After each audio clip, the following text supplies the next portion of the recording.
All right, Leo risings.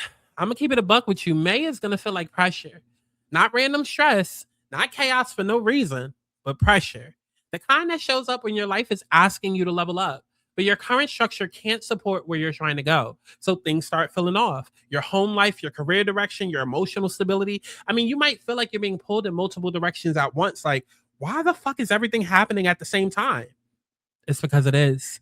This is not one area of your life that's shifting. This is your foundation and your future shifting at the same time. And that's why it feels heavy. I feel like I need something.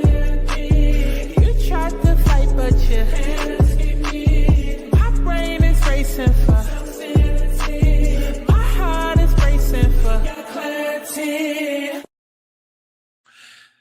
Now, listen, before we go deeper, let me ground you in what you're actually listening to.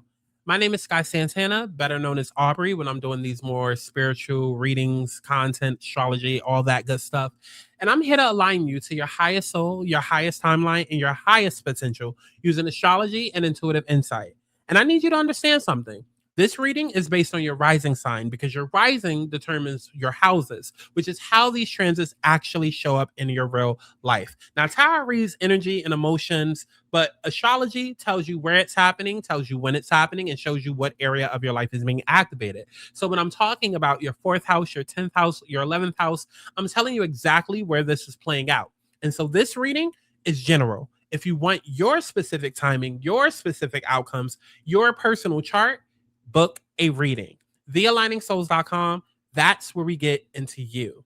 So, May 1st, full moon in Scorpio, fourth house.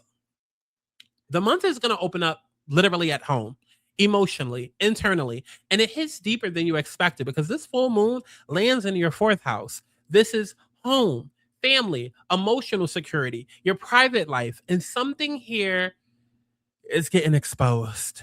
You might be sitting in your own space and suddenly feel it, that heaviness, that realization, that emotional truth that you've been avoiding. This could look like tension in your home environment, maybe unresolved family dynamics coming up, maybe feeling like your space doesn't feel like home anymore, realizing you're not emotionally as stable as you thought. And the thing about this full moon, it doesn't ask you to perform. It strips everything down to how you actually feel. And Leo rising, for someone who is used to being strong, visible, and in control, this could feel uncomfortable for a lot of y'all because now it's not about what you show the world. It's about what you feel when you're alone. Now, on May 2nd, we have Mercury entering Taurus. So after that emotional moment, your focus shifts to your 10th house, which is your career, your direction, your reputation. So now you're thinking, okay, what am I actually doing with my life? Because you might find yourself thinking more about your career path, questioning your long-term direction, wanting more stability, more recognition, more purpose. And here's the tension. Your home life feels unstable or emotionally heavy, but now your career is demanding clarity, right? So you're balancing, right? Emotional reality versus external responsibility. And for some of you, it feels like I can't even focus on my future properly because my foundation feels off. May 6th, Pluto retrograde. Then relationship enters the chat quietly but powerfully.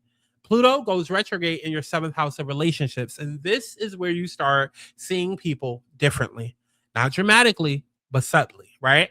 You might notice power dynamics and relationships where you've been giving too much, where someone has more control than you realize. And internally, it can hit you like, now wait a goddamn minute. Now, this is not about them changing overnight, but this is about you finally seeing clearly. And once you see it, you can't go back to how things were, Leos. On May 16th, we're going to have a new moon in Taurus in your 10th house. Now, this is where things start shifting forward because this new moon hits your 10th house of career. So it's your life direction, your public life, your purpose.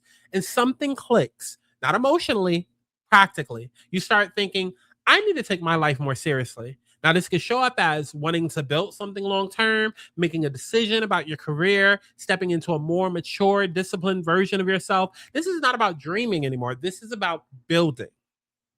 Now, May 17th and the 20th, we have a Gemini activation that's happening in your 11th house. So your attention is going to shift to your environment again. But this time, it's your future. Your 11th house gets activated, and now you're thinking, okay, where am I going? Who am I surrounded by? What kind of life do I actually want? So you might start connecting with new people, thinking about new opportunities, envisioning a different future. And here's the shift: you're no longer thinking about what looks good, you're thinking about what actually aligns. Now, on May 18th, Mars is going to enter Taurus in your 10th house. Now the pressure's building because now you have to act. Mars in your 10th house of career, and suddenly you feel it. You might feel the pressure to perform, the urgency to make moves, frustration with your current position or career. And here's the truth: this is your push. This is where you stop sitting in potential and start doing something with it. Also, on May 18th, we have Venus entering Cancer. But emotionally, despite everything, you're still processing, okay? Because Venus is entering your 12th house and now you're softer, but inward. So you're going to be pulling back emotionally, reflecting more, feeling things you haven't fully processed. This is healing energy, quiet, private, but necessary. Now, by the end of the month, on May 31st, we have a full moon in Sagittarius in your 5th house. And by the end of the month, your heart opens again, but differently this time, right? This full moon hits your 5th house: love, joy, expression. But now it's clearer, it's lighter, it's more aligned. You're no longer chasing, you're choosing. So the final message is this: building blocks. Because Leo rising, you've been trying to jump ahead, skip steps, rush outcomes, but May is showing you something very clearly. You cannot build a stable life on an unstable foundation. So this applies to your home, your relationships, your career, your emotional slate. Everything has to be rebuilt correctly. And so that means patience, discipline, intentional decisions, because what you're building right now is meant to last. So listen, if you're listening to this and you're like, yeah, this is hitting, but I don't know what to do actually next, like, that's because this is general. This is for all Leo risings, but your life, your chart, your timing, your decisions, all of that is specific. So if you're serious about building your life correctly, making the right moves and stepping into your next level, book your reading on thealigningsouls.com, because watching is one thing, building your life on purpose is another. Tell me what you want to be. Tell me what you want to see now. I need us to set me free. Is it them or is it me? I feel like I need something that I need. You tried to fight, but you can't escape me. My brain is racing for